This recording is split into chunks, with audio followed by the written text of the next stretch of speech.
So my question today is, how do students learn the language of your subject? This includes primary school all the way through college. My name is David Kelly, and I'm going to talk to you about academic language today as it's integrated into the learning targets, syntax, and discourse of your lesson plan. So what is academic language? Review. It is the language required for learning in school across all content areas. That's content-specific vocabulary, it's language use and applications, and it's content-specific applications as well. This doesn't need to be language that's limited to the classroom either. It is language that can be used in the professional workforce as well as your content might apply. So the big part about the lesson integration is the learning target. The concrete history example. To analyze one archaeology report from ancient Chinese history, Shang Dynasty, and identify inferred meaning and explicit evidence through group conversation and a paragraph documenting your findings. That's a pretty big lesson target, but let's break it down. It's got a lot of good parts. You start with the language function, to analyze. That's what the students are going to try to be doing inside of the class. Then we're going to say what they are analyzing, the quantifiable content. That is the one archaeology report from ancient Chinese history and the Shang Dynasty. And you'll see analyze, ancient Chinese, Shang Dynasty, they're all in bold. Those are examples of academic language, words that are specific to the discipline. Analyze is specific to the discipline because you're going to analyze in a unique way in history class, and that's going to be different from one class to the other. And then we're going to add a supporting secondary verb and identify. We're going to analyze through identification, and we're going to identify inferred meaning and explicit evidence in this report. And we're going to do that through a group conversation and a written paragraph documenting your findings. That has discourse, the conversation, and syntax, the fixed meaning of understanding that the students have, that paragraph. So after you go to the learning targets, we can break that out a little bit further, looking at another example. Again, we're going to analyze and identify, but in English, the content has changed. We're going to analyze the character motivations in one scene of Act 1, Scene 3 of Hamlet, and identify inferred meaning and explicit evidence. We're still doing the same thing. We're still analyzing and identifying inferred meaning and explicit evidence, but the content has changed. We're going to put it in the same syntax and discourse as well. What's unique here is what is being analyzed and what you're identifying. So the language function. This is to analyze in that learning target, and it's the verb that students can do. It is the essential action of what students are doing in the lesson. It's the mode of learning. To analyze is what the students are doing, and the teacher must ask, what does this analysis look like in speech? How is that analysis captured? And we can do that in a fixed form, such as writing or a graph. As you create your language function, you can refer back to Bloom's taxonomy. To create, to evaluate, to analyze, to apply, to understand, to remember. All of these are different areas of ways students can interact with a lesson. After you have your language function, you want to look at what the students are actually doing. What's the quantifiable content? If you are analyzing, what are the things that students are analyzing? How many of those things are being analyzed, and what are those things? This quantifiable content gives clear expectations to the students. In the learning target, this gives you something to clearly evaluate, and this is also an excellent place to integrate some of the academic language that you have for your content area. Now you have a secondary verb, something that helps to give clarity to what that language function is. How are we going to analyze? We're going to analyze through identification. We're going to identify component parts in this case. And we can see Bloom's taxonomy again for further inspiration for that secondary verb. Here we have the same categories: to create, to understand, to evaluate, to apply, to analyze, to remember. But we have a supporting verb listed as well. We are going to create through the combination of different content area aspects, or going to understand through demonstration of some of that content area. You can use the supporting verb to give clarity to your lesson and to give clarity to the academic language. Again, the language function and the supporting verb go hand in hand with the academic language because they are part and parcel with it.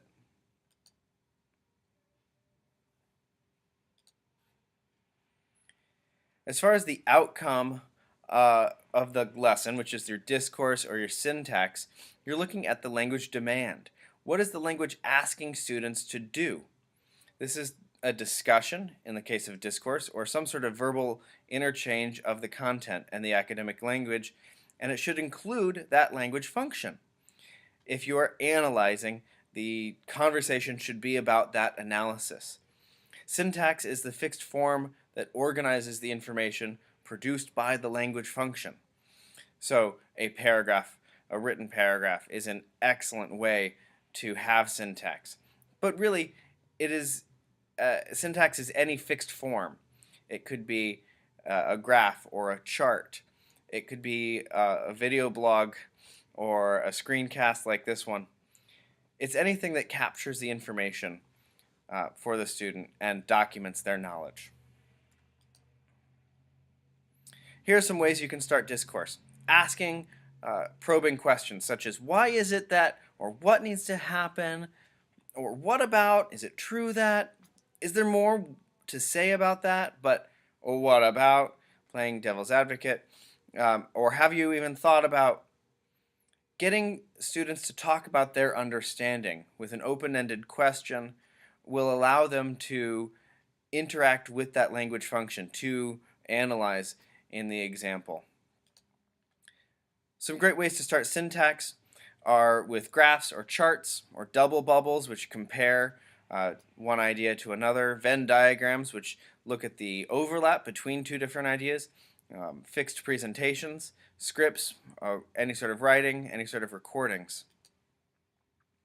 And then of course you're going to have students with different language needs. And you need to integrate their supports into the syntax and discourse.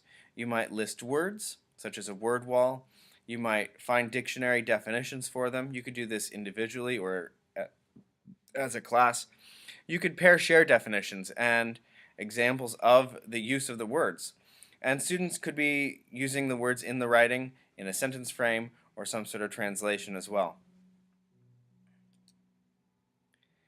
When it comes to the end of the lesson, you want to assess the student's understanding. So simply ask, did they achieve the learning goal? Then the student and the teacher should be able to evaluate if the goal has been achieved based on the learning target. Ask, did the student analyze the content? Did the student analyze by identifying? Again, we're putting in that language function and the supporting verb. Did the student identify that secondary content? And you can see their identification, again, in the discourse and in the syntax that they have. Ask, did the student outcome match the outcome in the goal? Did they actually reach the identifications that you were hoping for them to find? Did the student meet the language demand? Did they actually do the discourse and do the syntax? And ask, very generally, did the student use the academic language in a way that was appropriate for the content?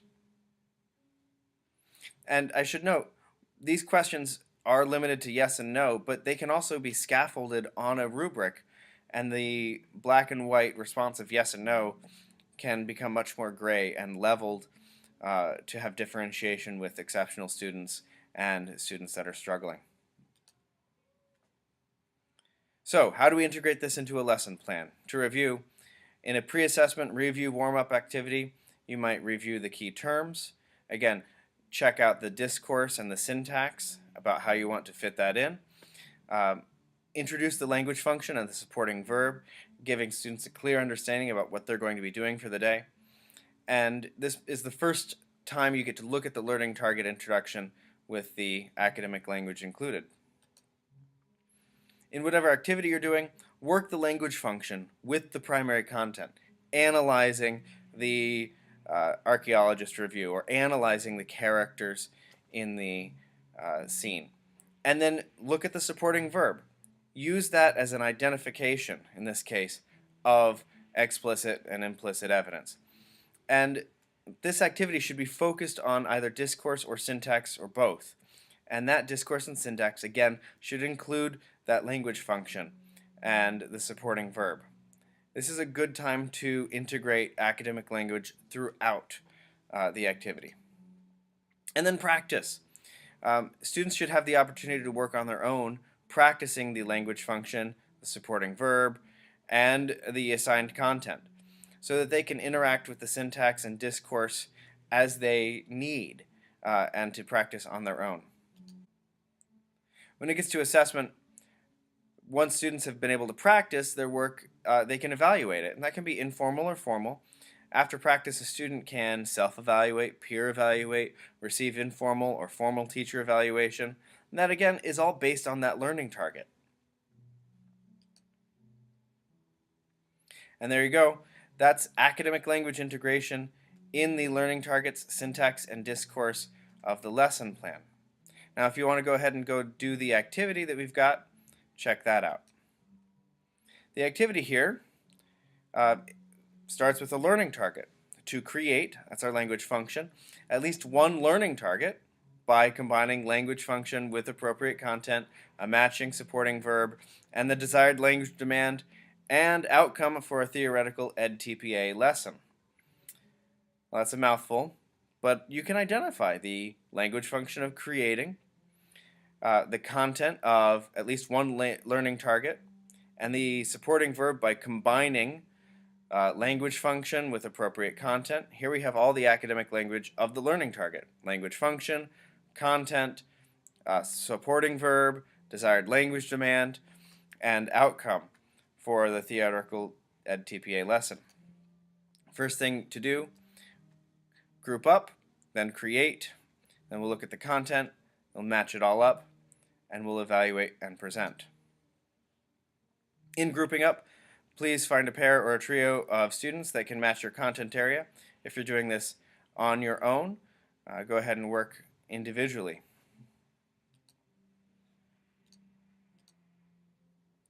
To create, that's our first language function. I want you to create a language function that is commonly used in your content area. You can take an example that I've just given you here in this class to create, to analyze, to evaluate, to understand, to remember, to apply. Those all comes from Bloom's taxonomy.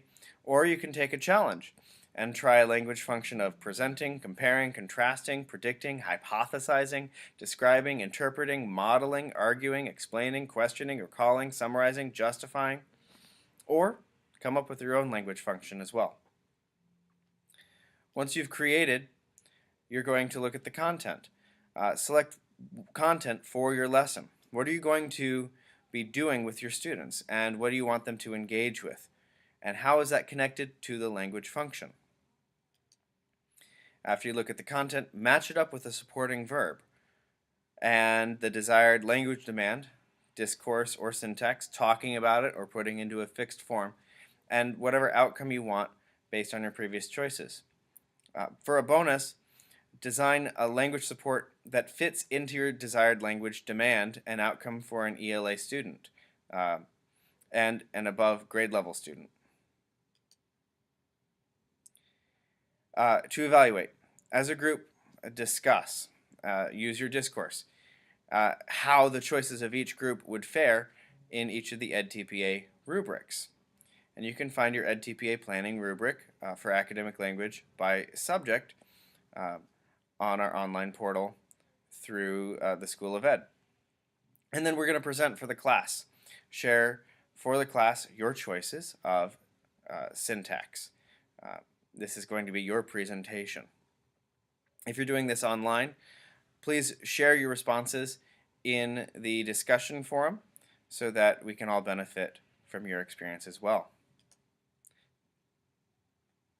Thank you all very much, and I hope you all have benefited greatly from this info.